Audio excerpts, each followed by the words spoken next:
And I want to begin with a little of this, and some of you may know it. Is everybody, has everybody got a place to hide? Is everybody safe and warm inside? So I'm really, truly contemplative of what we've seen happening in the past week and more. And for those of you who are tuning in on our Facebook page, for those tuning in on my personal page, I am reaching out and listening to other Unity ministries. And specifically, this morning, I was in touch with Unity of Port Richey. They do not have a minister right now. And some of their people, like some of our people, have lost everything. Everything. And they don't have someone to turn to in that ministerial role that might be comforting or just listening to what is on their hearts. And so I want to open this up to our community as well. If you are totally freaked out, if you just need someone to listen to you, if you just need a group consciousness, know that we are here for you. Know that our prayer chaplains are here for you. Know that I am here for you. My business card is out on the table where you check out the books, where you pay your tithe. Take my card. Ping me. I will call you back and pray with you, okay? So we know Milton is on its way, whatever that's going to look like. And we hold that this energy dissipates and flows on back out to the ethers and causes no harm to any community.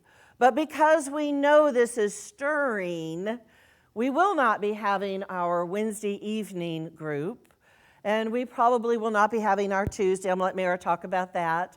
So we do have our Sunday afternoon, and we will have our Monday afternoon, and we want everyone to be safe. And Linda Potts is here today, and Friday is a celebration of life for her husband, Michael. And she came to me and she said, I just don't think this is a good idea. I've got people flying in from all over the country. And the truth is, those flights aren't going to happen. So I want, if you see her today, just love on her. We will postpone it. We will honor Michael's memory. We will do the celebration of life at the right time. And it may be after hurricane season. This is a lot for people. So I'm going to invite you, whatever form or shape is comfortable for you, I want to share some words with you from Reverend Darlene Strickland, who is at one of our Unity churches just outside of Asheville. And up until yesterday, she had no electricity. So as a minister, her heart was calling to her, what do I do? What do I do for me, my community? How can I be in service? So just take a breath in with me.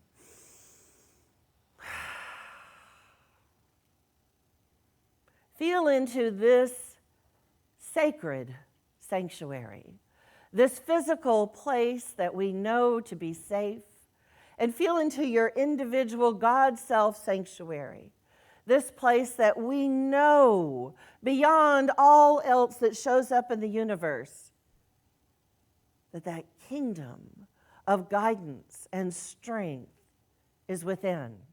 That was something that Mara and I were talking about before service began. The only guarantee is change. And it's how do we handle it? How do we react towards it? So do we change who we are? Do we evolve into who we are? So I want to play the game because Marilyn challenged us. What was your word? Sweetness. Faith. What is it? Acceptance? Okay. Love. Anybody else? Allowing. Oh, these are good ones. Praise? A phrase. So you want to give me the whole phrase? Be still and know that I am God. That sounded to me like what Reverend Darlene's prayer was the whole time. It doesn't matter if you're a religious person or a spiritual person. She said people recognized that deep inner strength. So mine, as Marilyn said, go into that space, mindful, F-U-L-L, not together, mind full of dreams, mind full of how can I be of service in what I can do, mind full of prayer, high thoughts, high consciousness, because you know I'm a chatterbox, so it's not going to be just one little word, right? You guys ought to see me in the white stone ceremony. Put one word down. It's like, no, we got a whole phrase going on. There's a whole new sermon coming out of that one. So just be conscious. Be contemplative today. Maybe through your week. What did that word mean? Maybe something else is coming through for you. Just hold it. Be with it. What does it mean for you? That's part of our contemplation. We have an idea, we have a thought, and what does it mean for me? How does that play out in my life? How do I bring that forward? Do I bring it forward? Or do I hold it close? It's my cocoon, my sanctuary, my heart space. So when I originally planned to do part of this series, obviously Reverend Marilyn put our fall program together, and I came up with, let's ask the question, do I have to get blown away by some big moment to make a change? Now at that time, Debbie hadn't blown through.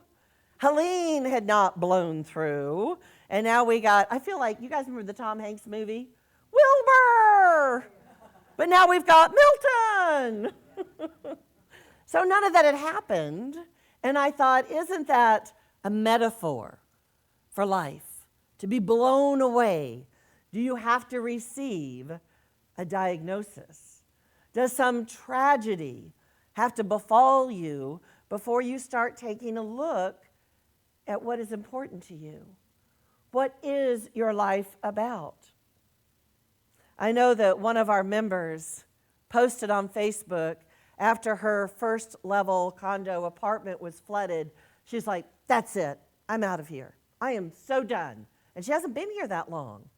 And then when I talked to her on the phone, she said, you know what is being revealed to me is how many people, some I know, but some I don't know, are coming into my flooded, mudded place, and they are cutting out the carpet, and they are cutting the sheetrock, and they are helping me empty this apartment.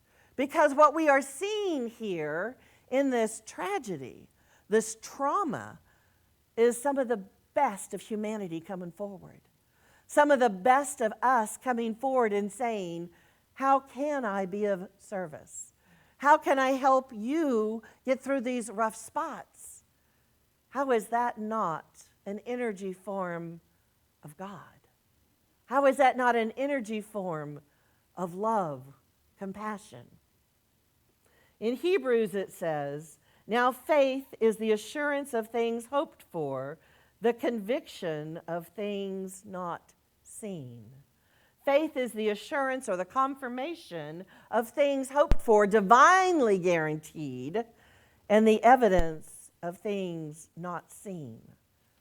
So in our physical senses, we may or may not see what is going on, but that deep, soulful resolution that is stepping up and forward and saying, I can be here for this. I can support you here in the now, right here. We know that faith itself is a belief. This kind of faith is in something that we cannot see. When Reverend Darlene talked about not just the resilience, but this cracking open of a darkness that's allowing this light to come through that she's calling God. We all have that within us. We have that gentle, nourishing, nurturing place within us. So Reverend Marilyn says to us, opening this week up, contemplation. Contemplation is living in true relationship with oneself, God, nature, and others, free of the illusions of separateness. So let's get real for a moment. We've seen our relationship with nature. And a part of me wonders on a bigger scale, when I look at things like what are going on right now in our southeastern states particularly, what do you think the meaning of this is? Is it about houses tumbling down a wayside? They can be rebuilt. How about, is it about us no longer concerned with, I believe this way, I believe this way, I'm going to vote this way, I'm going to vote this way, and instead we are going into that common ground of humanity. You need help, and I can help.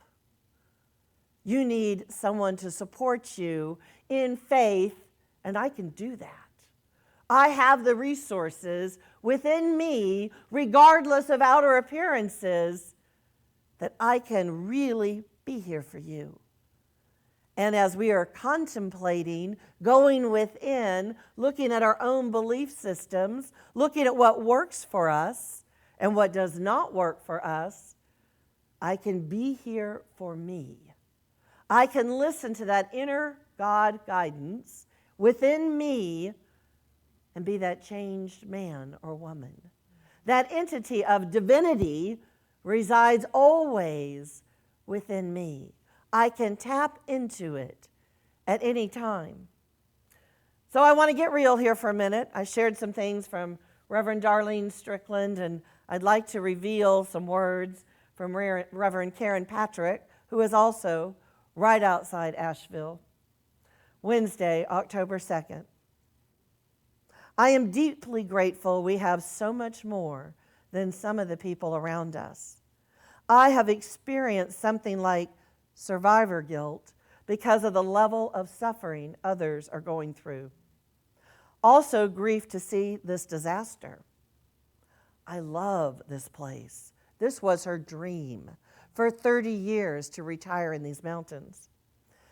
I love this place. So many areas that feed my soul are gone. Due to the trees on top of roads and roads that are washed away, it's difficult to get relief to people. No one here is prepared for this. We need chainsaws and cranes. Supplies are at the airport and helicopters are flying overhead, but the distribution system is slow. So I have read, when we are looking at this catastrophe, how could they not be prepared? And there was a writing going across social media that said, how are you prepared? Think about it.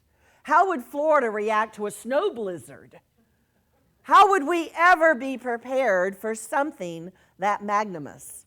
And when I was in Atlanta about 10 years ago, I was in Buckhead, which is an elite office area, and I'm looking down from my office, and I'm on the phone with an attorney from South Carolina, and we're chatting, and these light snowflakes begin to fall.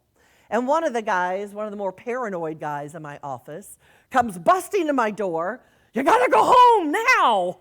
And I went, "They're just light snowflakes." And as I'm talking, the snowflakes begin to come down heavier and heavier. And I thought, well, this is crazy. We've had some snow in Atlanta, but all the trucks thought the storm was going to Macon, which is a good hour and a half away. So there were no trucks to clear the Atlanta area as the snow kept coming in. People took 20 hours and more to drive less than 5 miles. Cars were stranded. They went into hospitals just to get warm. We are not prepared on any level, any of us, for these kind of catastrophes. It doesn't matter if you say, oh, we're coastal people. We're used to this. Really? Really? Are you really prepared? So how do we go inside and say, no matter the outer appearance, I'm okay? Susan Cutter and I talking just before, a little tears welling up, and she's like, I feel like I have to do something. I don't know if I can be present. I said, it's okay. It's okay. Wherever you are, it's okay. Digest it. Be okay with not knowing. Be okay with, I don't know what I can do to help. It's okay. Take that breath in. Take that breath in. My friend Karen says, it's a war zone. Huge trees down and nothing open. We are grateful we have water. It has to be boiled. Now, she said there's no electricity. The water has to be boiled. Then Reverend Darlene Strickland that I shared with you. This is day 5 without power. Still the same scenario with the exception of lots of helicopters. They can see help. They know what's on the way. Most of the time, cellular is on SOS and only allows emergency calls. Please pray for the individuals that are being released from a certain hospital. Many don't have any place to go, and they're being taken to local high schools. Yesterday, the only thing they had were granola bars to eat. Some of our members that got out of the area, and I know she's only heard from about a third of them, some of our members that got out are driving back with supplies to help people door to door. People are climbing on top of mountains and holding sheets with the names of their family members that are trapped in community. Have you seen this? Truly, they're writing on top of rooftops. They're writing on sheets. Your prayers and words of encouragement are being felt and greatly appreciated. Here's the kicker. We are seeing the best of humanity rise up all around us, and it's incredibly heartwarming. When we have things like this happen, it is an opportunity for us to be that God self in person, for us to go within and get that inner message, hear that word, whatever came to you in the silence, now bring it out into the open. Be that very light. Day 6. It's 4 a.m. on day 6, and I have cell service at the moment. Yesterday, everyone in our neighborhood emptied refrigerators and freezers of all the spoiled food. It was symbolic and sobering, the sense of loss, the reality of what is happening. I went to a gas station and I waited to get gas. Being able to drive was overwhelming. Think of the simple things we do. There are so many cries from help. Asheville's in the news, but please know, so are other counties. The National Guard and the Cavalry from Canada, and even, have y'all heard this? The Cajun Army has arrived, and they are doing magnificent. They're bringing goats, they're bringing donkeys, they're bringing supplies where people cannot get into. Now here's a reality check. She's a minister. She's going deep inside and asking these questions. What is mine to do? How safe do I feel? I'm wearing on my shoulder the cares and concerns for my congregation. All of this is on her. She says, now that I have gas in my car, I could drive just 4 hours and leave all of this. How many of us have ever been in that position? It's too much. I can't do it. I don't want to take this on. I didn't ask for this. How many of us go through that? She says, I could stay with family in Raleigh, but I just can't leave. It may change, but today I can't leave. I want to be as wide awake. Here's the contemplation. I want to be as wide awake and present as possible to what is happening. I want to help in any way I can, and I want to learn. Listen to this. I want to learn everything that my soul can receive. That's a big order. I want to learn everything that my soul can receive. And in the midst of all this, there is a stillness. Peace be still, and know that I am God. Peace be still, and know that I am God. There is a stillness and overwhelming presence of love. That's what unconditional love means. There is no condition so great where love does not abide and stand even greater. If I haven't told you lately, I love you. There's no condition so great where love isn't greater? Can we take that in? Can we let that resonate within us? No condition, no political party, no agendas, nothing is greater than our love for one another. Second commandment, nothing is greater than our love for one another.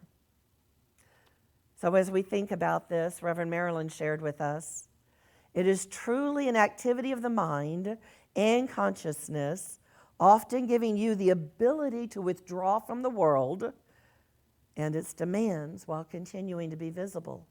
Isn't that what Reverend Darlene is teaching us?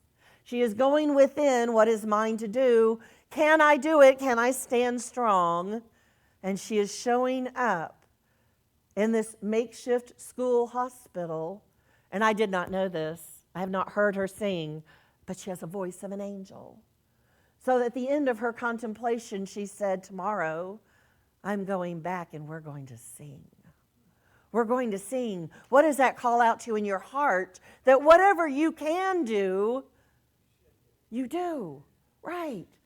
When Gabriel Nelson touched base with me yesterday and he goes, I'm feeling overwhelmed. I want to do something, but I don't know what it is. I said, what do you do? What do you already do? Now we know that Wednesday night we're going to let that slide on by, but be watchful. Listen, there will be something that he will create that he already knows how to do, that he doesn't stretch outside of a comfort level of I can't do, but instead resonates deeply within and says, I know how to heal. I know how to be present. I know how to be intentional. And I have music that opens the door for you to do your healing. I know how to do that. We don't have to create something that is not already within us. Listen to the jewels that are coming forward. Listen to your heart message. You already know how to do this. Share it. Share it with others. If you are physically feeling overwhelmed, I spoke with one of our members last week, and she came up to me outside and had a family member with her, and she was shaking. Like I could visibly see her shaking. And she goes, it's just too much. I hear it, I watch it, I'm feeling it. It's overload. And the tears were coming. So I just embraced her, and I said, literally, move your body. Shake your body. Come on. Shake it up. Because you got to move your body, right? What's Taylor Swift's song? Shake it off. Shake it off. Whatever it is, you cannot stay locked down into those eternal juices that are simmering and bubbling and taking you out.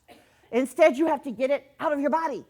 Physically, get it out of your body. Come on, put your hands in the air. Physically, get it out of the body. Push forward. Push through it. Give birth, baby. Come on. That's right. Let it go. Let it go. You got to shake it out. If you need to have some lemonade, have some lemonade. If you need to take a walk, take a walk. Do not let that energy become stalemated in your body and crystallize. Do not let it crystallize. Let it go. Even if you're moving your fingers and your toes, let it go. She didn't laugh as much as y'all did. Unity's very principle says, what we think about creates our life experience, and we know that. We can stay deeply in the darkness of what is going on, or we can see the heroes. We can see the jubilation of families being reunited, pets flying into the arms of their brothers and sisters. We can see, have y'all seen the donkeys? They kick up their heels and run the fence line. Be the joy. Be that jubilation. So as you are asking yourself questions, Reverend Marilyn says, about contemplation, it is the act of holding a concept continuously before the mind, simply observing it, allowing the idea to unfold and reveal its message or purpose to you. So I thought that's interesting. Let's follow our thoughts. Do you ever do that? It goes here and here and here, and you get over here and you're like, I have no idea what the first thought was. But there's some opening, something that's being revealed to you. Be fully present with that. And she shared with us some of that as meditation.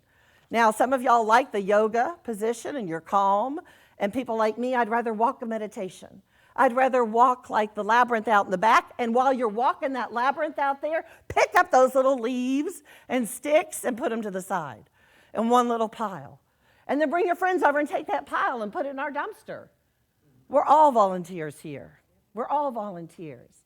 The other thing, because I've taken up this watercolor, that's a meditation. The colors bleed and blend and they turn into something, and y'all buy them. There you go. So we want to be present for what is coming through to us. And I'm going to end this with something that Reverend Darlene says.